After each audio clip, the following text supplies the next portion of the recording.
feet or less. The forecast for the Straits of Mackinac, issued at 5:15 a.m. Eastern Daylight Time, today, northwest winds 15 knots, scattered flurries.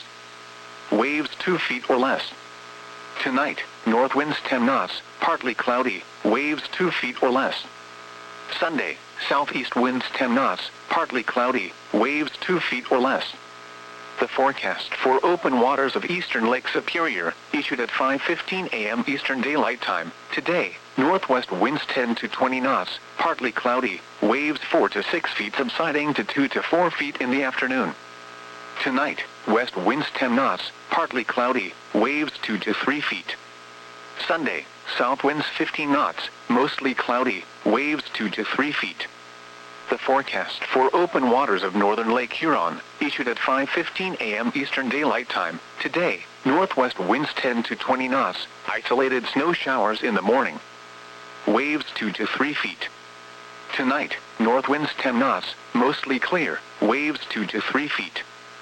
Sunday, southeast winds 10 knots and gusty. Partly cloudy, waves 2 feet or less. Here are the 6 a.m. conditions. In Sault Ste. Marie, it was clear with a temperature of 18 degrees, and the relative humidity was 68%. The wind was northeast at 5 miles per hour. The pressure was 30.18 inches, and rising. In Kinross, it was cloudy with a temperature of 16 degrees, and the relative humidity was 88%.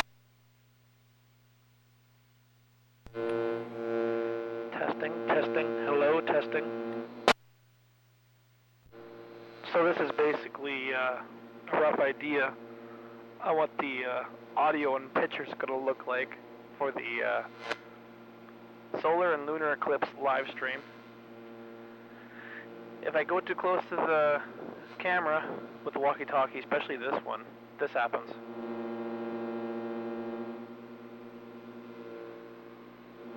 So I gotta be careful where I'm standing and walking with this. Also, if I go too close to my receiver radio, you're gonna be hearing this. So, again, very careful. But right now I got a flashlight on a top shelf in my kitchen. I'm just walking around, turning off the rest of the lights. Also, the talk button on this walkie-talkie is kind of broken, so I got to push it in a funny angle. Kind of cramps my thumb up. So, I'll let go of it for a second and aim the camera at my fake moon, or fake sun.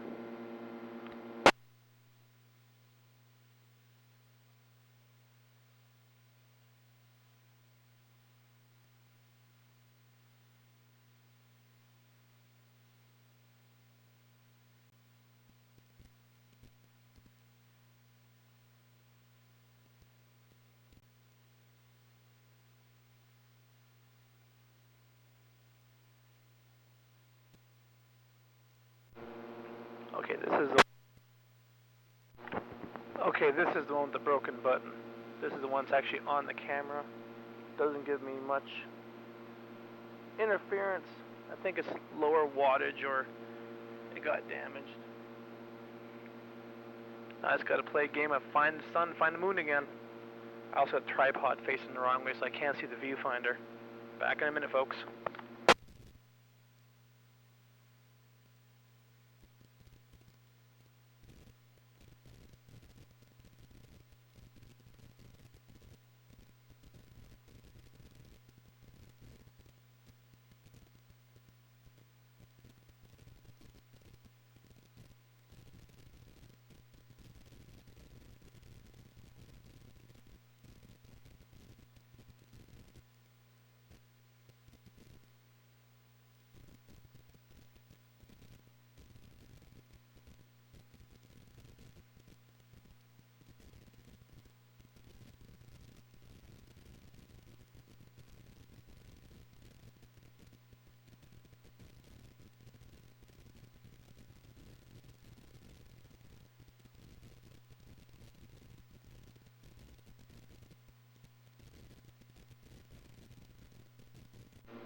Well, that's the best I can do at the moment.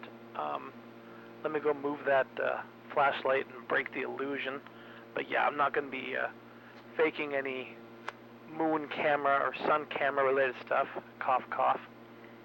But yeah, there's the flashlight. Yeah, I was aiming at the right light. Hard to tell sometimes.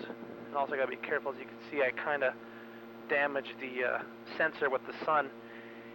Even with the normal sun, before the eclipse, like the eclipse hasn't happened yet when I'm recording this video, it's actually, let me check my phone here. I'm recording this at 6:26 a.m. Saturday, March 23rd, so tomorrow will be the lunar eclipse, actually. So let's aim that back down on my test pattern and turn some lights back on and end this video at this. Surprised I've seen these lights. Yeah, this camera is weird. It's so old. This is, well, 50-something years old. It's straight from 1970 or 1969. Sony, look at the specs. Sony AVC 3200. And the monitor it came with is a Sony AVF 3200.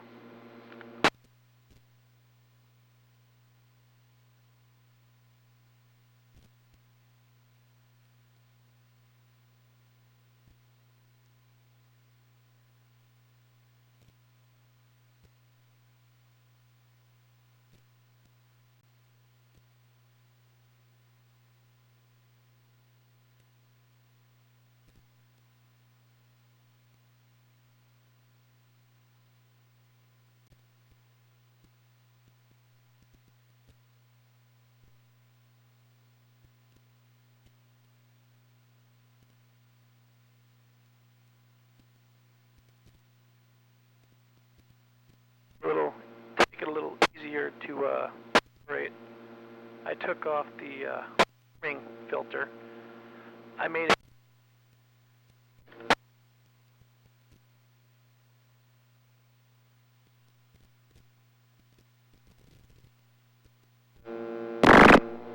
Yeah, the button on the other one sucks, but yeah. So to make the camera stay warm, because it's gonna be like -4 Celsius probably tomorrow night, and we're not sure what the temperature is going to be yet on April the 8th.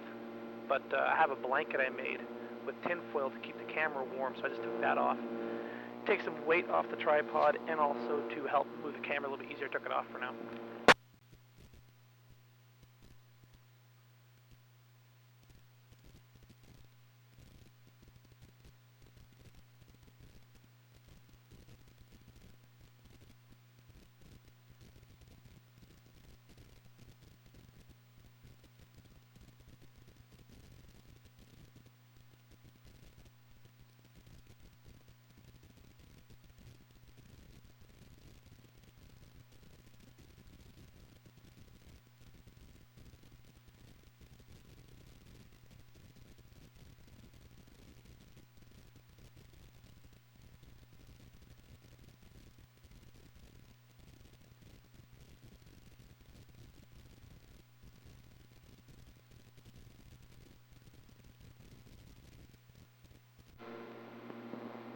Testing, testing.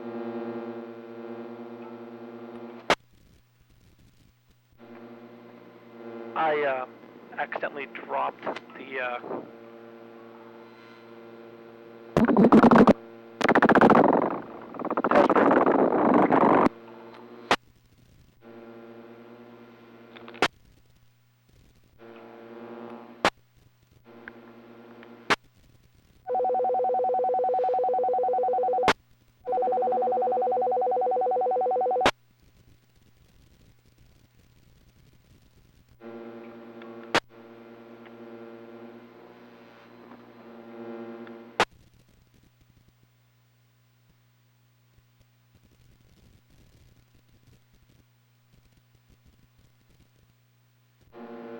Okay, I was just checking something. Yeah, the walkie-talkie's not interfering now with the camera, surprisingly.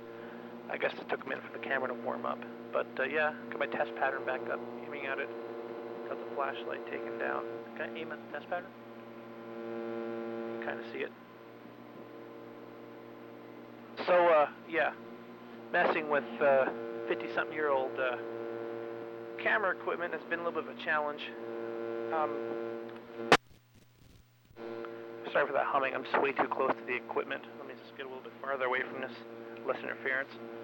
I also have the walkie-talkies transmitting low, and I have like 4 frequencies I picked out in case someone starts using a frequency. But yeah, we have a handful of frequencies picked out. I don't want to say what, so no one can, hijack my live stream basically in the area. But can you see my hand? There we go. I have a lamp on the table too, just to try to light up a little bit better. What if I turn off the kitchen light now? Doesn't make a difference. I'll leave the kitchen light off. But yeah, tomorrow night is going to be the lunar eclipse, and then of course April 8th the solar eclipse. So I'm going to have some friends and family watching it with me. We did find solar eclipse glasses. Canadian Tire had them. $4 each, 3 something after tax, about $4 each. So you're looking at about $10 for 2 pairs, and they are ISO and NASA approved, American flag and all on them. And they even have a rough estimated time. Let me go to my cheat sheet here. You're going to hear some interference. Sorry about that. Trying to stay away here. Excuse me. So, rough estimated time. The display at Canadian Tire said... One second. No, I wrote it down. Nope, wrong page. Okay. The Canadian Tire display said... starts at 2:01, ends at 4:26 p.m. Eastern in my area. Michael Stevens, the one of the meteorologists at 9 and 10 News, Sioux, Michigan, WUP-TV, channel 10.1, said it's going to start around 1:30, and the total will be around 3 p.m.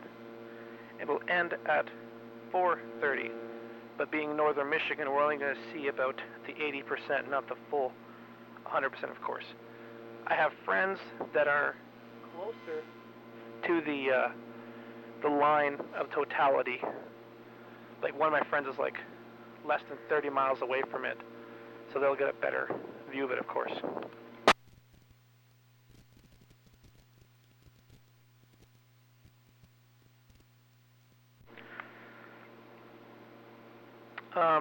Yeah, so I'm guessing myself, I'm just going to read my whole cheat sheet off here I have written down. I'm guessing myself probably 2:30. It's going to happen around 3, end around 3:20, probably. But like Michael Stevens says, we're going to end around 4:30, of course. I trust him over myself. The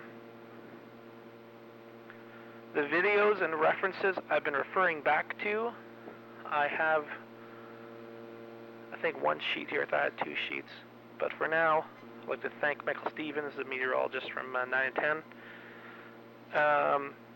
WCNC, NBC, Charlotte, Carolina, Weather IQ YouTube page. Timeanddate.com. BSmart, PBS, YouTube. Local businesses for... giving away free pairs in some areas. Here I haven't found yet, but my friends out of town did get a free pair from a local library. I haven't checked here yet. There's some more people here I want to thank. I'm just looking at the list here. The moon goes... Oh, what happens? The moon goes in front of the sun. There's somebody else here I want to thank. I forgot who it was. Oh yeah, Great American Eclipse YouTube channel.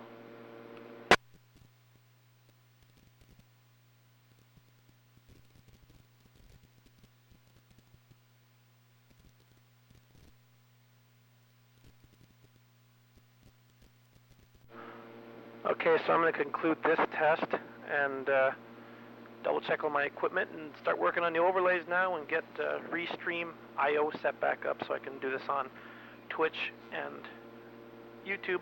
I might actually ditch Twitch and do YouTube and Facebook. I don't know yet. Well, bye for now, and thanks for watching.